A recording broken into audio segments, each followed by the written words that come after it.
Cette vidéo comporte tous les commentaires d'études sur les versets disponibles dans la Bible d'études Esprit et Vie, dans Jean chapitre 16. Verset 2. Ils vous excluront des synagogues. Jésus ne parle pas ici de la persécution de la part des païens, mais de l'opposition et de l'hostilité de la part des autorités et des confessions religieuses. Ces groupes religieux font partie de son allusion précédente au monde et à sa haine à l'égard des croyants, chapitre 15 versets 18 à 19. Premièrement, tous les croyants et toutes les églises qui n'adhèrent pas à l'enseignement de Jésus et à la révélation apostolique, ou qui ne s'efforcent pas de rester à l'écart du système corrompu de la société, sont du monde, voir 1 Jean 4 versets 5 à 6. Deuxièmement, ces soi-disant croyants ont des valeurs si différentes du vrai évangile que lorsqu'ils persécutent ou tuent les vrais disciples de Christ, ils s'imaginent servir Dieu. Verset 7. Si je m'en vais, je vous l'enverrai.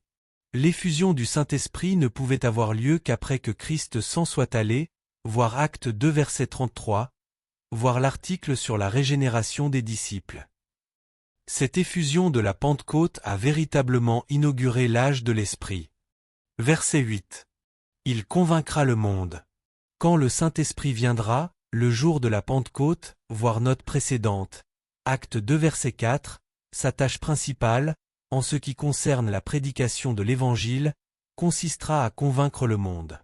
Le verbe « convaincre » en grec élancho signifie exposer, réfuter et persuader.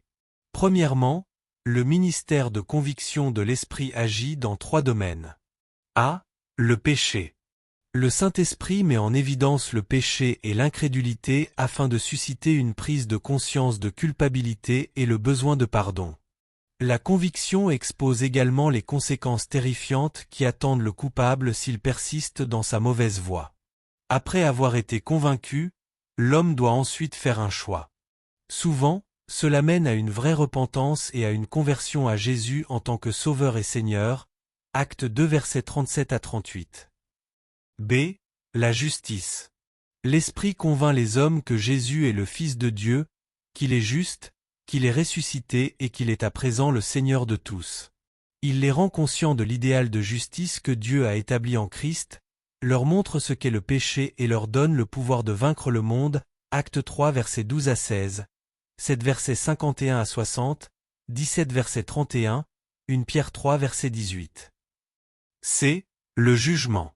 L'Esprit convainc les hommes de la défaite de Satan à la croix, chapitre 12 verset 31, 16 verset 11, du jugement actuel que Dieu prononce sur le monde, Romains 1 verset 18 à 32, et du jugement à venir de l'ensemble de la race humaine, Matthieu 16 verset 27, Acte 17 verset 31, 24 verset 25, Romains 14 verset 10, 1 Corinthiens 6 verset 2, 2 Corinthiens 5 verset 10. Jude 1 verset 14.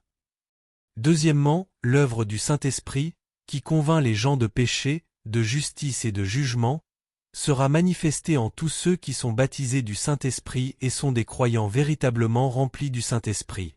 Une fois remplis du Saint-Esprit, Luc 4 verset 1, Jésus a déclaré au monde que « ses œuvres sont mauvaises », voir chapitre 7 verset 7, 15 verset 18, et a appelé les hommes à se repentir, Matthieu 4 verset 17. Jean-Baptiste, rempli de l'Esprit Saint dès le sein de sa mère, voir Luc 1 verset 15, note, a exposé le péché du peuple juif et a commandé aux Israélites de réformer leur voie, voir Matthieu 11 verset 7, note, Luc 3 verset 1 à 20. Pierre, alors qu'il était rempli du Saint-Esprit, Acte 2 verset 4, a convaincu les cœurs de 3000 pécheurs en ce qui concerne leur culpabilité et les appelé à se repentir et à recevoir le pardon, Acte 2 versets 37 à 41. Troisièmement, il est clair qu'un prédicateur ou qu'une église qui n'expose pas publiquement le péché et ne lance pas d'appel à la repentance et à la justice biblique n'est pas guidé par le Saint-Esprit.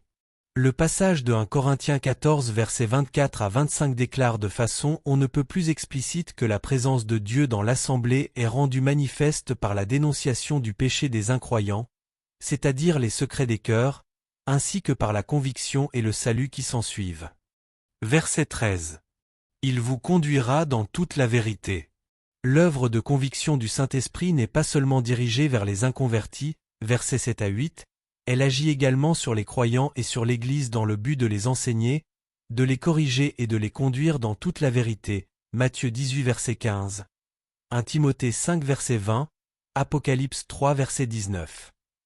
Premièrement, le Saint-Esprit s'adressera aux croyants à propos du péché, de la justice de Christ et du jugement du mal, afin de a.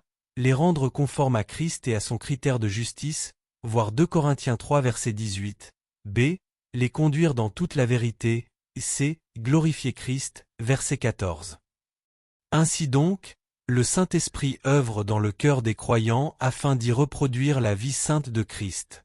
Deuxièmement, si les croyants qui sont remplis de l'Esprit rejettent la direction et l'œuvre de conviction de ce dernier et que, par l'Esprit, ils ne font pas mourir les actions du corps, Romains 8 verset 13, ils iront droit à la condamnation. Seuls ceux qui reçoivent la vérité et sont conduits par l'Esprit de Dieu sont fils de Dieu, Romains 8 verset 14, et sont, par conséquent, capables de persévérer dans la plénitude de l'Esprit, voir Éphésiens 5 verset 18, note. Le péché détruit à la fois la vie et la plénitude du Saint-Esprit dans le cœur du croyant, Romains 6 verset 23, 8 verset 13, Galates 5 verset 17, voir Éphésiens 5 verset 18, 1 Thessaloniciens 5.19. Verset 14. Il prendra de ce qui est à moi. L'Esprit prend de ce qui est à Christ et le révèle aux croyants. Il prend la présence, l'amour, le pardon, la rédemption, la sanctification, la puissance, les dons spirituels, la guérison et tout ce qui est à nous, et ce, à travers notre relation de foi en Christ, et le concrétise parfaitement dans notre vie. À travers l'Esprit, Jésus revient à nous pour dévoiler son amour, sa grâce et sa communion, voir chapitre 14 versets 16 à 23. L'Esprit œuvre en nous pour accomplir ce qui est nécessaire afin d'éveiller et d'approfondir notre prise de conscience de la présence de Jésus dans notre vie, attirant notre cœur vers lui par la foi, l'amour, l'obéissance, la communion, l'adoration et la louange, voir l'article intitulé Jésus et le Saint-Esprit. Verset 27. Le Père lui-même vous aime. Le Père aime tous les hommes, chapitre 3 verset 16. Mais il est tout aussi vrai qu'il aime d'une manière toute particulière tous ceux qui, en Jésus, sont réconciliés avec lui, l'aiment et lui demeurent fidèles tout en supportant des tribulations dans le monde, verset 33. Notre affection pour Jésus entraîne l'affection de Dieu pour nous. L'amour répond à l'amour.